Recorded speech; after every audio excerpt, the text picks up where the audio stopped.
características motoras. Ahora bien, no solamente tiene fibras sensitivas o fibras motoras, también tiene fibras sensoriales y fibras parasimpáticas. ¿De acuerdo? También tiene fibras sensoriales y fibras parasimpáticas. Lo que lo convierte en un nervio completo o complejo, ¿sí? Dependiendo del autor que lo vea. ¿Ya? Se dice complejo por más que todo sus trayectorias, sus ramificaciones, sus conexiones. Más que todo por esas características se considera un nervio completo. Ahora, como todo nervio craneal, o como todo par craneal, este va a tener un origen real y un origen aparente, así como el trigémino. ¿Cuál es el origen real del nervio facial? El origen real, doctores, del nervio facial va a estar dado por 4 núcleos. Algunos autores dicen 5, ¿sí? Pero en la mayoría de los casos son 4. Son el núcleo del facial o núcleo motor del facial, que es el propio de este mismo, porque por eso se caracteriza el nervio facial, por ser un nervio motor e inervable toda la cara. Pero además de eso tiene un origen, y vuelvo a repetir, el origen es de donde nacen las fibras nerviosas. ¿Sí? Otro origen es el núcleo salival superior, que este núcleo salival superior vendría a ser un núcleo sensitivo, o mejor dicho, sensorial. Tenemos el núcleo del tracto solitario, que este vendría a ser sensitivo, y tenemos el núcleo lágrimo buconasal, que este vendría a ser parasimpático. Si más no me equivoco, esas son los nacimientos de las fibras nerviosas. También comparte núcleo del tracto trigémino espinal junto con el trigémino y el nervio espinal, comparten un núcleo, ¿sí? De ahí vienen ramos sensitivos del nervio. Entonces tenemos sus 4 orígenes. ¿Dónde están estos núcleos? Estos núcleos se encuentran a este nivel, a nivel del bulbo raquídeo. No se olviden que el bulbo raquídeo, y aquí un poco de neuroanatomía. El sistema nervioso central está formado por el encéfalo, la protuberancia, el bulbo y el cerebelo. ¿Sí? La protuberancia es el espacio o es la conexión entre el bulbo y el encéfalo. Se encuentra entre medio de estos dos. Y de la protuberancia nace el tercero, el cuarto, el quinto y el sexto par craneal. ¿Sí? Este, que es el séptimo, nace del surco que está entre la protuberancia y el bulbo. Este surco que se forma entre el órgano de la protuberancia y el bulbo, este surco se llama surco médulo-ponquíneo. O también algunos autores lo dicen surco supraolivar, porque aquí se encuentra una estructura anatómica que se llama la oliva vulvar. Una oliva es una aceituna, tiene forma de aceituna, por eso se llama oliva vulvar. Entonces se llama surco médulo-ponquíneo o surco supraolivar. ¿Por qué supraolivar? Porque está por encima de esa estructura que se llama oliva vulvar. Bien, de ese surco, doctores, nace su origen aparente. ¿De acuerdo? Su origen aparente es de ese surco. Quiere decir que de ahí está saliendo, de ahí yo veo que sale el nervio. ¿Sí? Y este nervio sale justamente por detrás del auditivo y por delante del abducen. Por eso es el séptimo par craneal. Todos los pares craneales vienen en orden.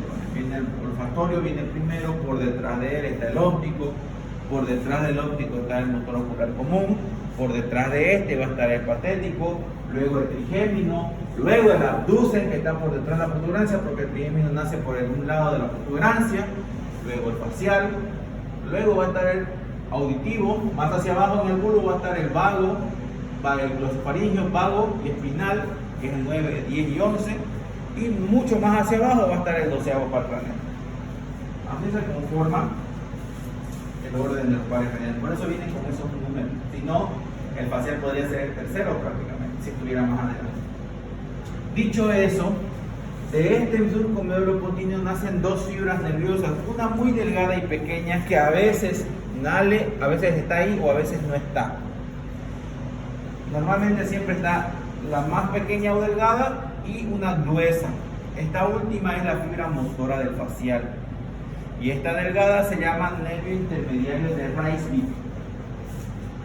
Sí, o nervio intermediano, o nervio intermedio, porque se encuentra entre el facial y el nervio abducens. El nervio abducens. Estas fibras nerviosas del nervio intermedio de Reisbig tienen fibras parasimpáticas, fibras sensoriales y fibras sensitivas, mientras que el nervio grueso, que es el facial propiamente dicho, tiene fibras motoras. ¿Por qué yo tengo que saber esto, doctores? Porque ahorita vamos a hablar del trayecto. En el trayecto, en una zona determinada, estos dos nervios se unen, se entrelazan y de ahí parten los ramos colaterales que vamos a estudiar. Pero yo necesito que ustedes sepan de dónde salen estas fibras. Ahora, en este nervio facial, como están en esos núcleos, va a tener fibras sensitivas y va a tener dos grupos de fibras sensitivas, las aferentes y las eferentes. Cuando hablamos de fibras sensitivas aferentes, nos referimos a, otra vez vuelvo a la neuroanatomía, y ustedes ya lo saben por histología, porque ya han visto sistema nervioso o tejido nervioso, ya debieron haber visto. Existen dos tipos de fibras nerviosas, las aferentes y las eferentes. Cuando hablamos de aferencia, quiere decir que son aquellas fibras nerviosas que ingresan a nuestro cuerpo y a nuestro cerebro. Las fibras sensitivas, ¿sí?, que nos hacen sentir calor, dolor, o que nos hacen sentir el olfato, el gusto, son fibras aferentes porque reciben el estímulo y la mandan la señal al cerebro. Y los otros tipos de fibras que nos dicen en la anatomía y en histología cuando hablamos del tejido nervioso es las fibras eferentes. Estas fibras eferentes que están en el asta posterior, la médula, son las que nos hacen realizar las actividades motoras y parasimpáticas. ¿Qué quiere decir esto? Supongamos que yo agarro, prendo mi hornilla, siento el fuego y al ratito saco mi mano, ¿no ves? Esa acción de sacar la mano al sentir el calor es un reflejo motor. Estoy efectuando una acción, por eso se llaman eferentes, porque efectúan una acción. ¿Entienden? Y las otras son las parasimpáticas, que ayudan a que nosotros podamos secretar saliva, secretar lágrimas, tener líbido sexual, incontinencias sexuales, aumento o disminución del peritantismo, dependiendo de qué fibras parasimpáticas sean. ¿Por qué les digo esto? Porque el nervio facial, dije que es un nervio mixto, va a tener fibras aferentes y fibras eferentes.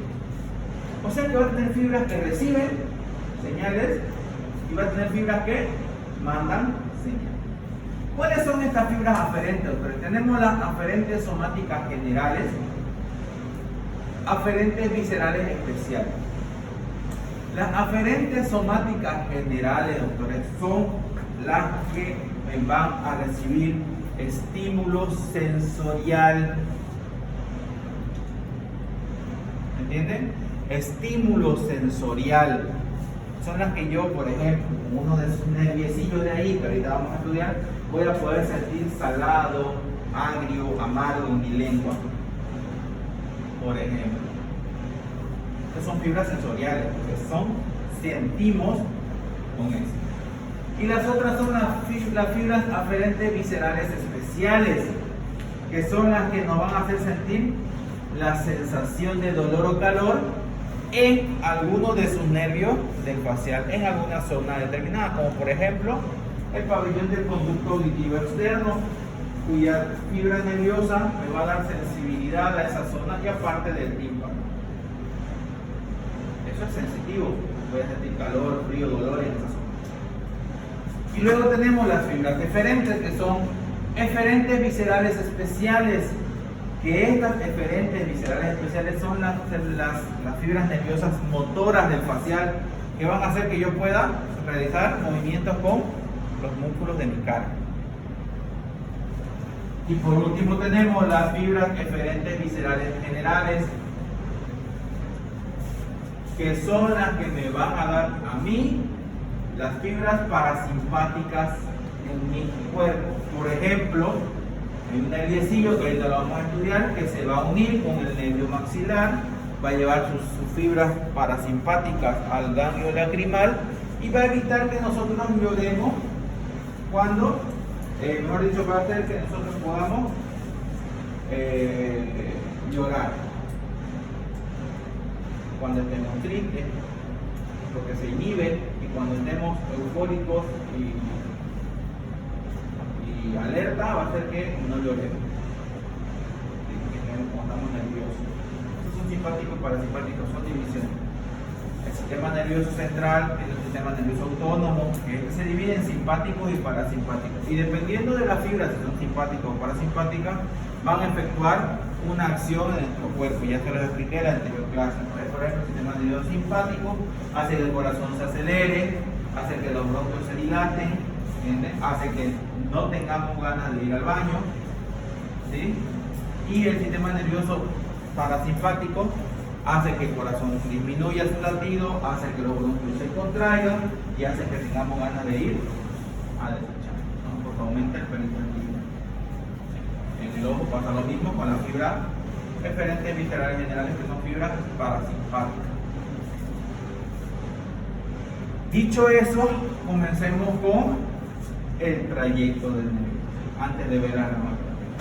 El trayecto del nervio facial es el siguiente. Una vez que sale aparentemente del surco médulo-pontíneo, se dirige hacia abajo y hacia afuera y se va a alojar en la cara antero-posterior del temporal. A este nivel, ustedes se acuerdan, se va a encontrar el acueducto de Falopio, que ya lo vimos en vuestro temporal. En este acueducto de Falopio va a penetrar el nervio facial. Antiguamente se llamaba acueducto de Falopio, hoy se llama canal de facial. Ahora, una vez que penetra por este acueducto de Falopio, el nervio se va a dirigir, va a pasar por todo el conducto. Este conducto me va a dividir al nervio facial en tres porciones. Una porción vestibular, que es la que ingresa y desciende y me forma el primer codo. Luego una porción timpánica que pasa por encima de la caja timpánica. Y una porción mastoidea que está en relación con la apófisis mastoide del temporal. En este trayecto me va a formar dos codos, un codo interno y un codo externo.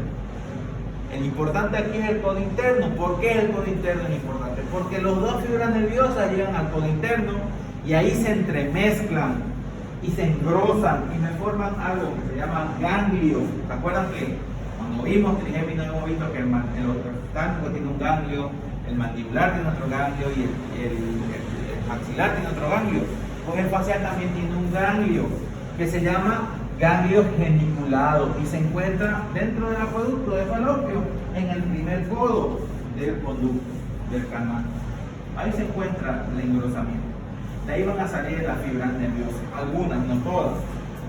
Una vez que sale el recorrido, que aproximadamente mide de 2.5 a 3 centímetros, este recorrido dentro de lo que es el acueducto de Falopio, va a salir por un agujero a nivel del temporal en la cara posterior inferior de la porción petrosa. Este agujero se llama agujero estilo mastoideo. Ustedes ya lo conocen, ya saben dónde está en el temporal.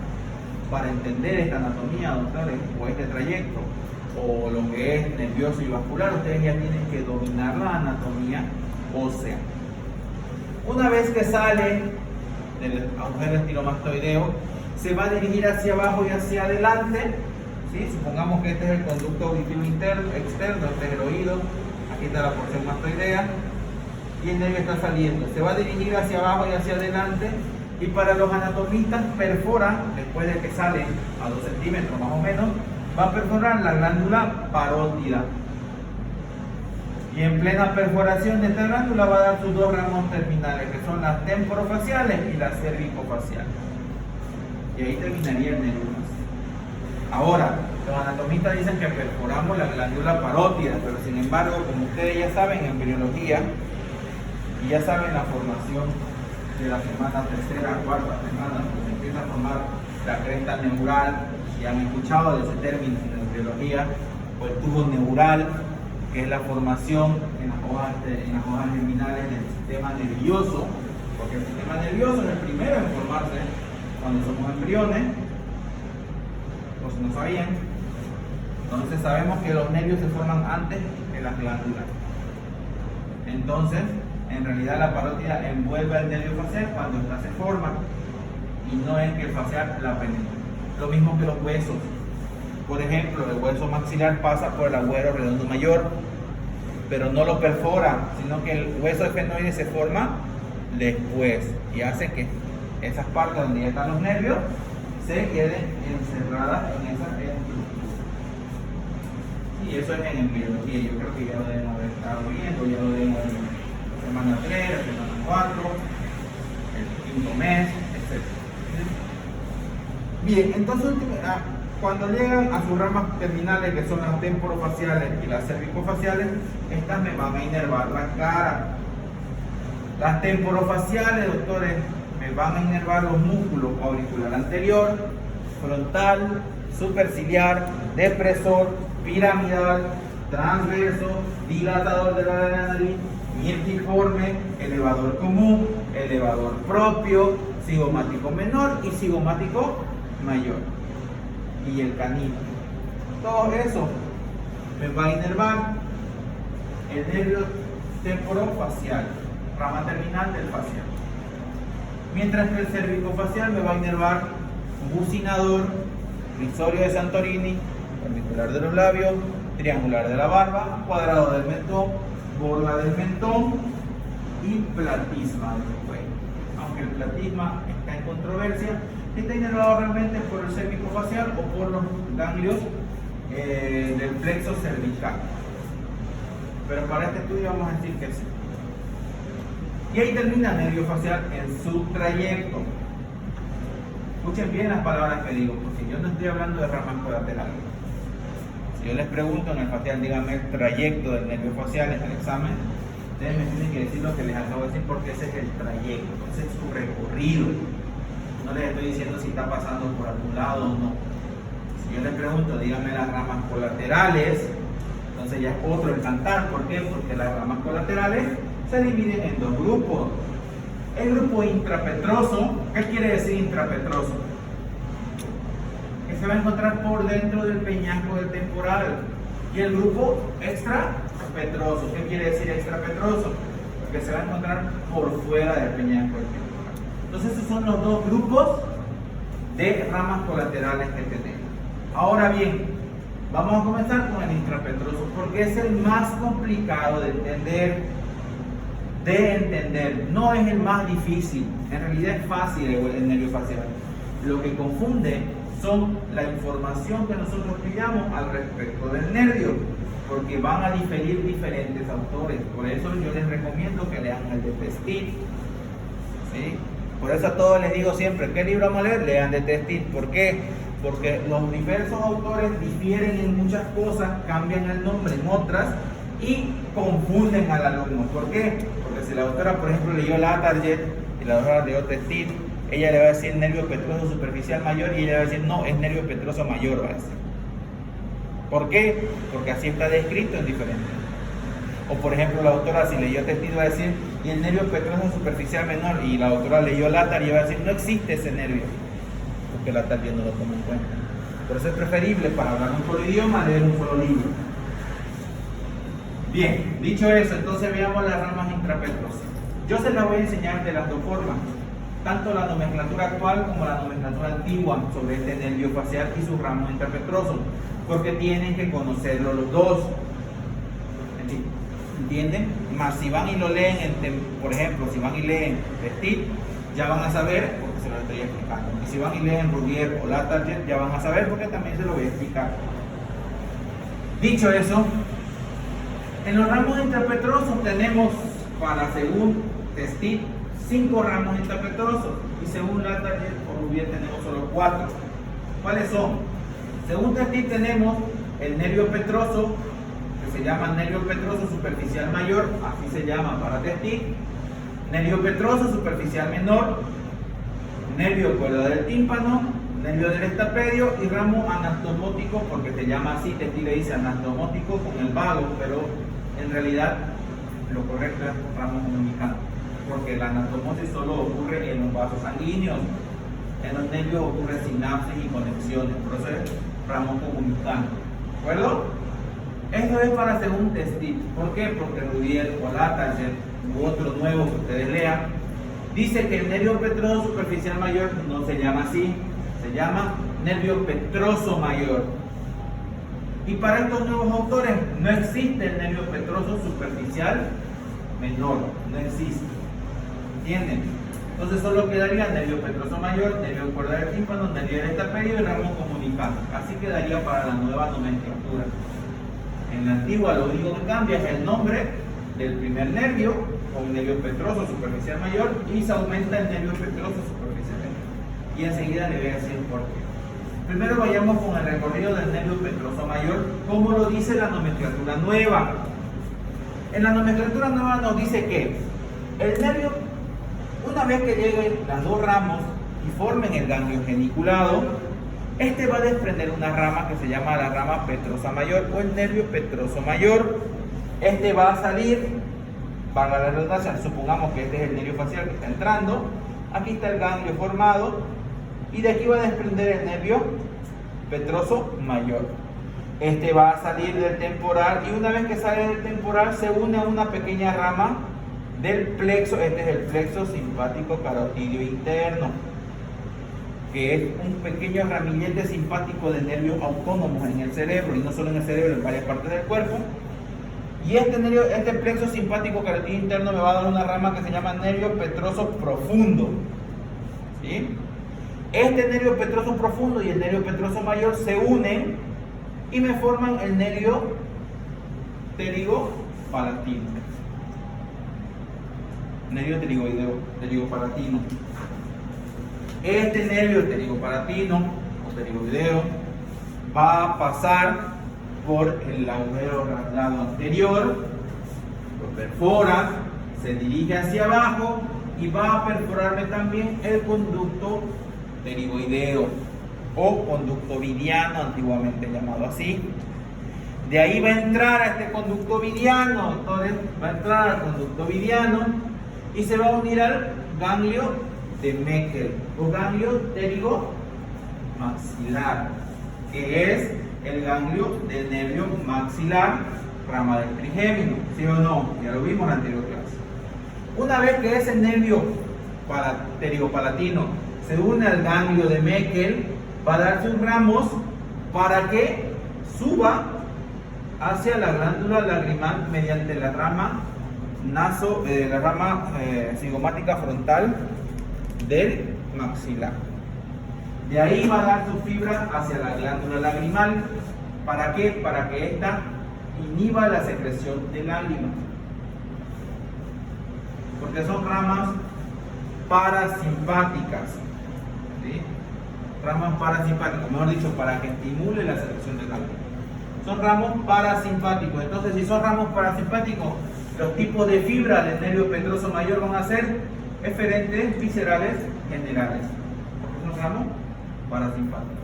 ¿Sí?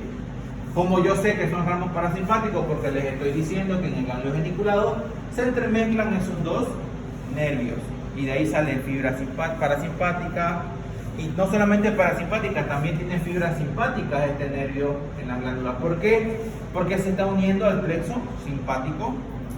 Esos son dos tipos de fibras que están formándome el nervio pterigopalatino, que están dirigiendo al ganglio y del ganglio salen para la glándula lagrimal.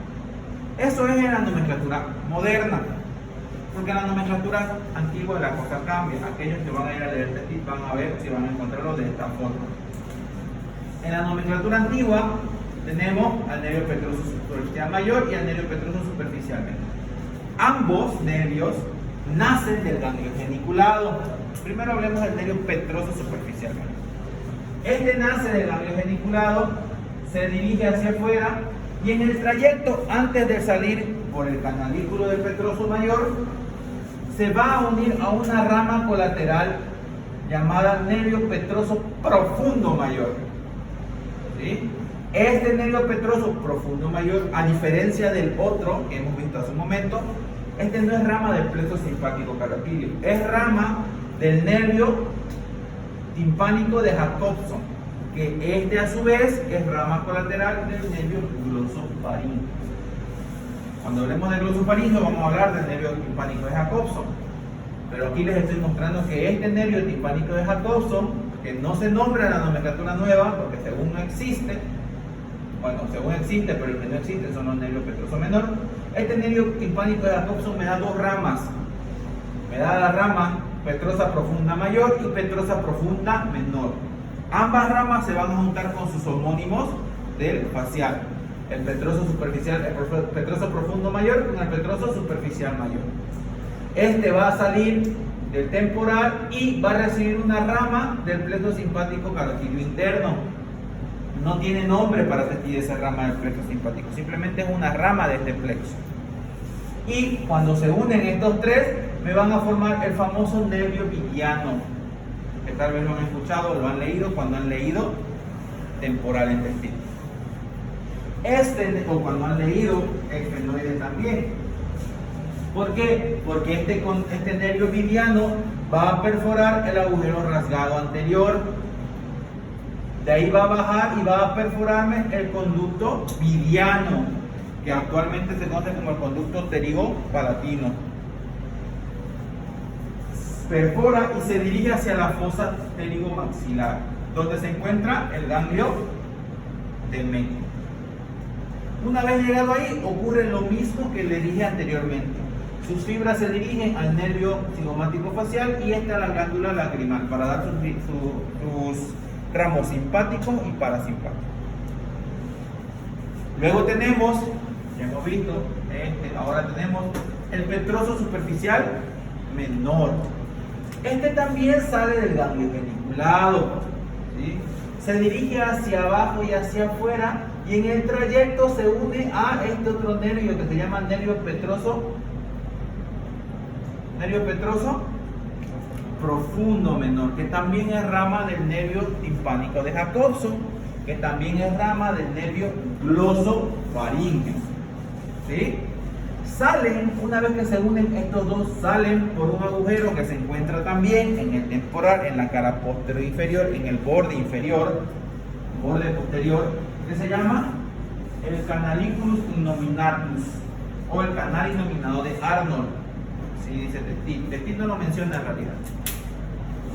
Ya el canalicus innominatus. Por ahí sale, se dirige hacia abajo y hacia afuera, y a diferencia del petroso mayor, este nervio, ¿sí?, se dirige a un ganglio que se llama ganglio óptico. ¿De quién era el ganglio óptico, doctor? ¿De quién era el ganglio óptico? Del nervio mandibular. Era su ganglio, ¿se acuerdan? De este ganglio óptico, doctores, de este ganglio óptico va a sacar fibras que se van a dirigir hacia atrás para inervarme la glándula parótida de forma parasimpática y simpática. Ese es el trayecto del nervio petroso superficial menor. Un poco complicado y confuso, pero cuando lo logran entender se van a dar cuenta que es completamente fácil. Lo único que tienen que saber es la diferenciación de los nombres, nada más. ¿Sí? No confundir el nervio petroso profundo mayor con el nervio petroso superficial mayor. Dicho eso, pasamos al siguiente, que es el nervio cuerda del tímpano. Este nervio cuerda del tímpano, nace de lo que es la porción mastoidea del nervio facial. Se dirige hacia arriba.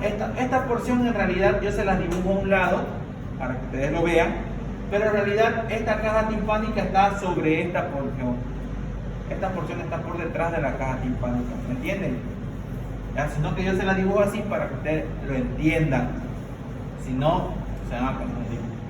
Bien, dicho eso, este nervio se dirige hacia arriba y perfora la caja timpánica, penetra por ella y como su nombre dice, cuerda del tímpano, es como si yo agarrara una soga, La paso por aquí entre medio y la recorro y la hago salir por la otra esquina. Va a recorrer todo este cuarto, pero no va a tocar el piso, no va a tocar la pared, no va a tocar el techo, porque solo va a pasar. Lo mismo pasa con el nervio cuerda del tímpano. Pasa por toda la cavidad timpánica de forma transversal, pero no la inerva. Por eso se llama cuerda del tímpano, porque es una cuerda que pasa por el tímpano. No la inerva. ¿Por qué no la inerva? Porque se va a dirigir hacia afuera y va a rasgar, ¿sí? Y se va a alojar en una parte. ¿Qué encontramos en la cavidad glenoidea, doctor? ¿Qué estructura anatómica me divide la cavidad glenoidea?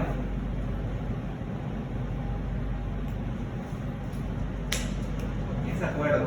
¿Qué estructura anatómica me divide la cavidad glenoidea? En una porción articular y en una porción no articular. Es una marca, es una impresión que tiene la cavidad glenoidea. Y esa impresión es dada por este nervio cuerda del tímpano. Se llama fisura de Glaser, ¿ve?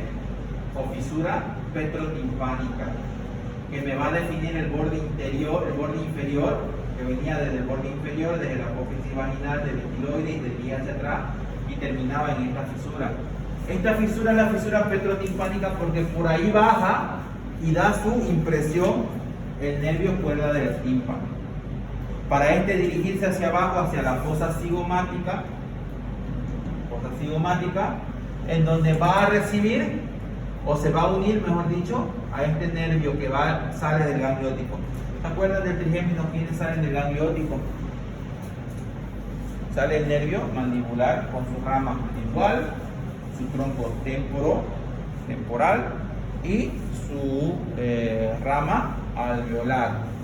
La rama lingual y la rama alveolar son las ramas terminales del nervio mandibular, ¿sí? Porque la rama alveolar se convertía en el nervio mieloideo y en el nervio metoniano, mientras que la lingual se dirigía hacia la lengua para la sensibilidad. Se les expliqué en la anterior clase.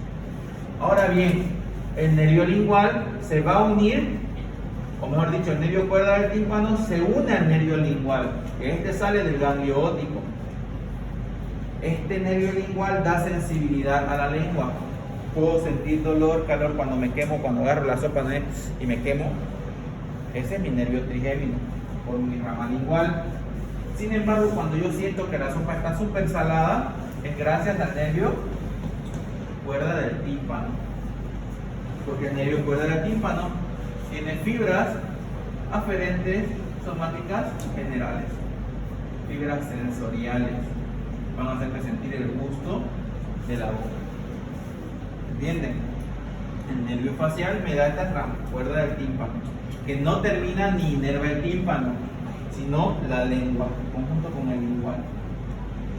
¿Sí? Para que no se confundan y cuando les haga la pregunta en el examen y les pregunte si el cuerda del tímpano y inerva del tímpano, me digan sí, verdadero. No, no. Entonces el nervio cuerda del tímpano. Luego tenemos el nervio del estapedio, que es sumamente fácil de saber cómo va. Nace del segundo codo o del codo externo, se dirige hacia adentro, penetra a la cavidad timpánica y me va a inervar al músculo del estapedio, un músculo del estribo, que es el músculo de la cavidad timpánica, que ayuda a movilizar al músculo del estribo. El estribo lo mueve para que el sonido se pueda escuchar. Entonces es un nervio motor. Tiene fibras diferentes, viscerales, faciales. El nervio del estapedio me inerva al músculo cuerda del tímpano, al músculo del estapedio, músculo del estribo. ¿Sí? Bien. Eso solamente con el nervio. Y el último, que es el nervio comunicante con el vago, este es un poco complicado, ni tanto, pero ya. Una vez, antes de salir por el agujero estilomastoideo, antes de salir, el nervio facial me va a dar un ramo que, junto con el nervio facial, salen del conducto estilomastoideo. ¿Sí? Salen los dos. Solo que el del facial se dirige hacia adelante y el del cuerda del tímpano, el músculo comunicante, se va hacia atrás. ¿Por qué? Porque yo voy a tener el nervio facial, el nervio neumogástrico, y aquí va a salir el ramo comunicante con el neumogástrico, y el neumogástrico me da un ramo comunicante con el facial. Así se llama esa rama colateral. Ambos se unen y forman una sinapsis de comunicación neuronal. Eso hace el nervio comunicante. Cuando hablemos de facial, cuando hablemos del nervio vago, después de ver el cuello, vamos a profundizar en eso. ¿De acuerdo? Bien, entonces estos son los 5 ramos colaterales que ya estamos nombrando. De aquí en adelante las cosas son más fáciles. Tenemos los nervios extrapetrosos. Estos nervios extrapetrosos se dividen en 3 grupos: el grupo muscular, el grupo sensitivo y el grupo comunicante. 3 grupos. Ahora, cuando yo hablo del grupo muscular de los ramos colaterales extrapetrosos, no me estoy refiriendo a los músculos de la expresión facial. Estoy refiriendo al músculo que va a dar sensibilidad movimiento facial en otras regiones del cuerpo. ¿Como cuáles, doctor? Tenemos el nervio estiloioideo, el nervio digástrico y el nervio auricular posterior. Estos 3 son siempre constantes, nacen justamente cuando sale el nervio, nacen de un pequeño tronco, y estos van a inervar, como su nombre lo indica, el nervio del estiloioideo. ¿A quién va a inervar? Al músculo estiloioideo. El nervio del digástrico, ¿a quién me va a inervar? ¿A quién me inerva el nervio digástrico? ¿A quién me inerva el nervio digástrico? Al músculo digástrico. Doctores, ¿acaso no existe un músculo llamado digástrico? Pues sí, pero no a todo el músculo digástrico, porque nosotros ya conocemos que el músculo digástrico tiene 2 vientres: el vientre anterior, que se inserta en la fosa digástrica de la mandíbula, y el vientre posterior, que se inserta en la ranura digástrica. Este último, el vientre posterior, es inervado por el nervio digástrico del facial, mientras que el vientre anterior, el nervio digástrico, se inerva por el nervio miloioideo, rama del nervio lingual, rama del nervio mandibular, rama del nervio trigémino. ¿Ven cómo se lo digo en secuencia y en orden? Porque así es más fácil estudiarlo que yendo de un ramo a otro. Luego tenemos el nervio del auricular posterior, que va a seguir el mismo trayecto que el nervio del conducto auditivo externo. Ambos se van a dirigir hacia atrás, y el nervio del conducto auditivo externo me va a inervar, como su nombre lo dice, la fosa del conducto auditivo externo y parte del conducto auditivo medio.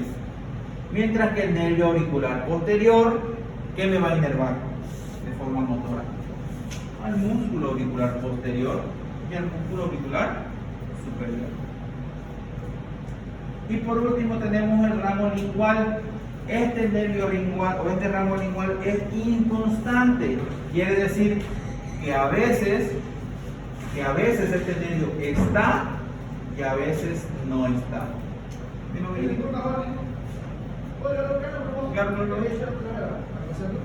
¿Está bien? No hay problema. Entonces, el ramo lingual del nervio facial es inconstante. A veces está, a veces no está. ¿Entienden? Cuando está, ayuda a la inervación del glosostafilino y el palatostafilino. Y cuando no está, no influye en nada. ¿Sí? No influye en nada. Por eso digo que ayuda. ¿Por qué? Porque el glosostafilino y el palatostafilino están inervados por el glosofaringeo. ¿Sí? Pero recibe ramos de ayuda del lingual cuando este existe. Cuando no existe, no pasa absolutamente nada. Ya hablé del conducto auditivo externo, ya dije dónde inerva. Y por último, ramo comunicante con el glosofaringeo. Este ramo comunicante con el glosofaringeo pasa exactamente lo mismo que el facial, con el neumogástrico. Nace su rama, el facial, esta una vez que sale del conducto da una rama que se llama la rama comunicante con el glosofaringeo. Esta se dirige hacia atrás también en dirección al glosofaringeo y este va a dar un ramo que también se llama ramo comunicante facial, al igual que el neumogástrico, y estos se unen. Y aquí me forman lo que se conoce el asa de Henle o asa de Hallen. Así dice la literatura. ¿Sí? Claro que este asa se puede formar de otras formas también, ya lo vamos a ver cuando tenemos que cervical. Pero te lo menciono ahí, ramo comunicante con el glosofaringeo. Preguntas, dudas.